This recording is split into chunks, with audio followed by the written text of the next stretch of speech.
Hello guys, welcome back to life life YouTube channel. तो आज का हमारा एक नया टॉपिक होने वाला है जो है culture media and types of culture media.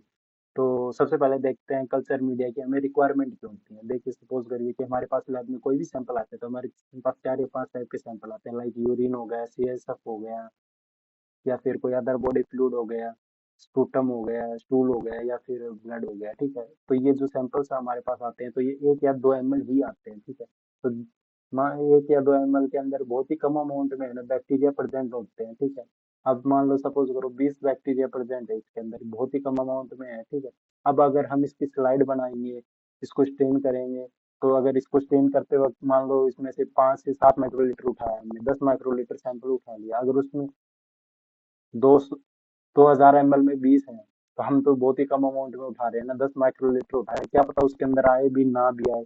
तो इस चीज से प्रिवेंट करने के लिए हम कल्चर मीडिया का यूज करते हैं। कल्चर मीडिया के हम अंदर हम बैक्टीरिया की कल्टीवेशन करते हैं, मतलब जैसे हम फार्मिंग करते हैं ना, सेम वैसे ही कल्चर बैक्टीरिया की फार्मिंग कल्चर मीडिया के ऊपर की जाती है। ठीक है, जैसे कल्चर फार्मिंग के लिए लैंड की आवश्यकता होती है, वैसे ही बैक्टीरिया की कल्टीवेशन के लिए हमें कल्चर मीडिया की रिक्वायरमेंट होती है। ठीक है, कल्चर मीडिया क्या होता है? कल्चर मीडिया एक लिक्विड और जेल टाइप वो होता है जिसके अंदर है ना न्यूट्रिशंस और न्यूट्रिशंस ऐड किए जाते हैं जो एक बैक्टीरिया की ग्रोथ के लिए रिक्वायरमेंट होती है। ठीक है, फिर हमारा कल्चर मीडिया के अंदर कौन कौन सी न्यूट्रिशन या फिर कौन कौन से कॉन्स्टिट्यूएंट्स ऐड किए गए हैं, वो हमारे पास 6 कॉन्स्टिट्यूएंट्स हम ऐड करते हैं। ठीक है, तो जिनमें सबसे पहले है हमारे पास वाटर। वाटर सेकंड पे आता है हमारे पास इलेक्ट्रोलाइट, थर्ड पे आता है हमारे पास पेप्टोन, फोर्थ होता है हमारा मीट एक्सट्रैक्ट। ठीक है, फिफ्थ होता है हमारा ब्लड एंड सीरम, और सिक्स्थ हम यूज करते हैं आगार। तो सबसे पहले देखते हैं वाटर। वाटर है ना एक बैक्टीरिया को ऑक्सीजन और हाइड्रोजन प्रोवाइड करवाने का काम करता है। जो वाटर होता है वो एक बहुत ही गुड सोर्स होता है ऑक्सीजन और हाइड्रोजन का। ठीक है, उसके बाद हमारे पास आता है इलेक्ट्रोलाइट्स। इलेक्ट्रोलाइट्स के अंदर होते हैं सोडियम क्लोराइड, पोटेशियम। ठीक है, ये है ना बैक्टीरिया की लाइफ को मेंटेन करने में हेल्प करते हैं। ठीक है, उसके बाद थर्ड वन होता है हमारे पास पेप्टोन आता है। ठीक है, पेप्टोन है ना एक कॉम्प्लेक्स मिक्सचर होता है डाइजेस्टेड प्रोटीन का। ठीक है, जिसकी कंपोजिशन होती है 1% पेप्टोन, 5% NaCl को हम है ना 100 100 ml वाटर के अंदर डिजोल्व करते हैं, और उसकी पीएच है ना 7.4 होनी चाहिए। ठीक है, फिर फोर्थ वन हमारे पास आता है मीट एक्सट्रैक्ट। ठीक है, मीट एक्सट्रैक्ट होता है ना, ये कॉमर्शियली अवेलेबल होता है, हम बाहर से आउटसोर्स करते हैं, मंगाते हैं इसको। ठीक है, और यूज करते हैं अपने रिक्वायरमेंट के। मीट एक्सट्रैक्ट के अंदर क्या होता है? एक तो इनऑर्गेनिक साल्ट्स होते हैं, ठीक है, कार्बोहाइड्रेट्स होते हैं, और इसके अंदर ग्रोथ फैक्टर भी एडेड होते हैं जो बैक्टीरिया को रिक्वायरमेंट होती है। ठीक है, उसके बाद हमारे पास आता है फिफ्थ, आता है हमारे पास ब्लड एंड सीरम। तो इसके अंदर जो ब्लड यूज होता है ना वो 5 to 10% डिफेब्रिनाइज्ड सिक ब्लड यूज होता है। ठीक है, ये क्या करता है? ये है ना इनरिच कल्चर मीडिया बनाता है, जो बैक्टीरिया को जिन न्यूट्रिशंस की ग्रोथ होती है ना उसको एक्स्ट्रा ग्रोथ देने के लिए, उसको अच्छी ग्रोथ देने के लिए कुछ बेनिफिशियल न्यूट्रिएंट्स वगैरह होते हैं ना, वो ब्लड और सीरम के अंदर प्रेजेंट होते हैं, जो बैक्टीरिया ब्लड और सीरम से अब्जॉर्ब करके एक अपनी अच्छी जल्दी टाइम में ग्रोथ कर पाता है। ठीक है, तो इसके अंदर एक तो 5 to 10% डिफेब्रिनाइज्ड ब्लड यूज करते हैं सिप का। ठीक है, और एक ह्यूमन सीरम भी यूज किया जा सकता है इसके अंदर, किसी किसी मीडिया के अंदर। ठीक है, फिर सिक्स हमारे पास आता है अगार।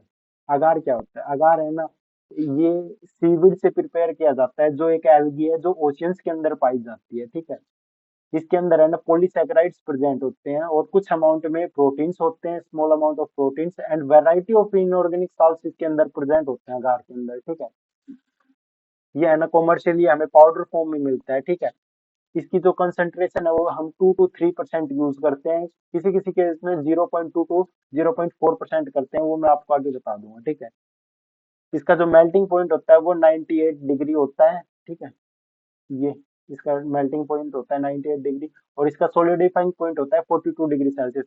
मेल्टिंग पॉइंट क्या होता है? इसको अगर हम हीट देंगे ना तो 98 डिग्री सेल्सियस पे जाके है ना ये लिक्विड फॉर्म में आ जाएगा। ठीक है, और सॉलिडिफाई हो जाएगा 42। सॉलिडिफाई क्या होता है? सॉलिडिफाई होता है कि ये है ना जेल लाइक स्ट्रक्चर में आ जाएगा 42 डिग्री सेल्सियस अगर इसको टेम्परेचर मिलेगा। ठीक है, नॉर्मल लेबोरेटरी का हमारा इतना ही टेम्परेचर होता है। ठीक है,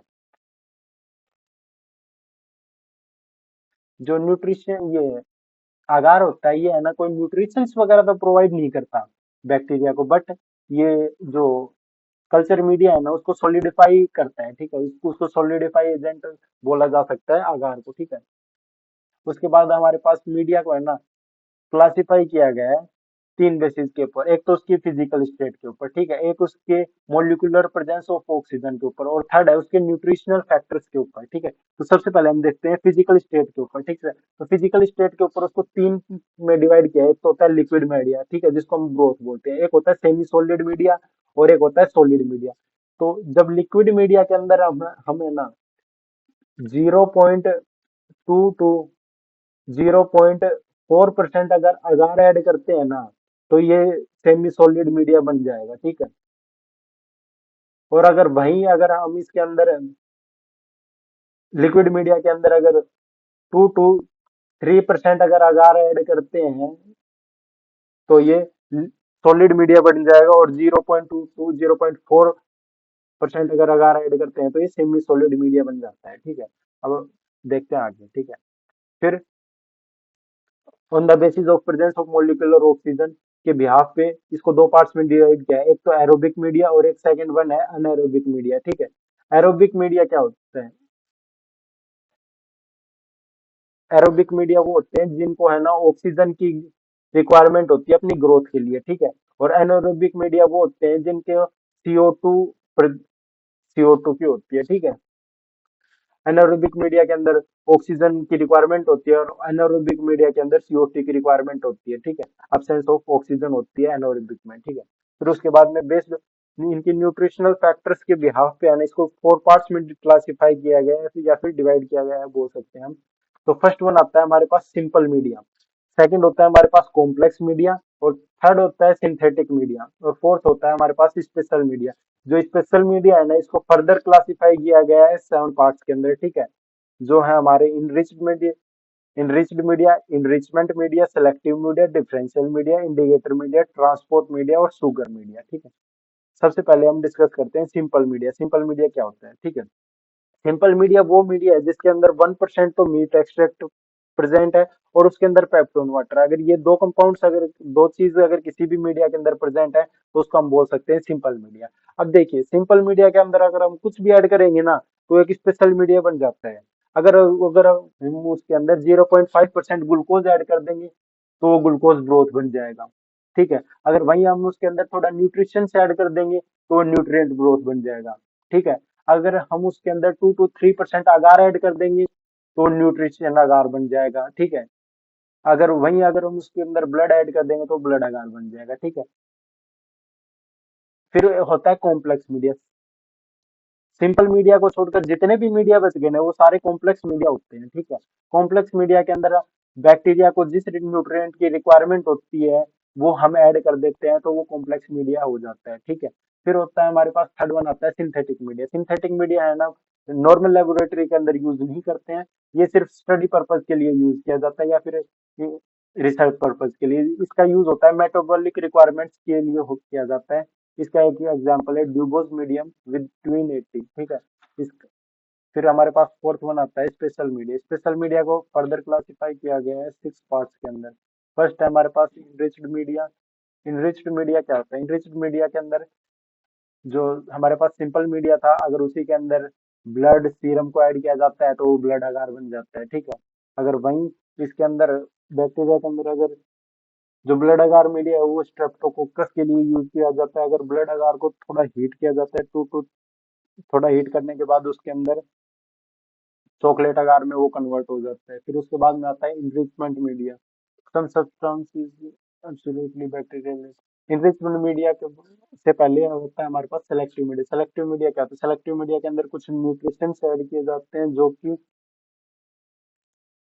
कि रिक्वायरमेंट होती है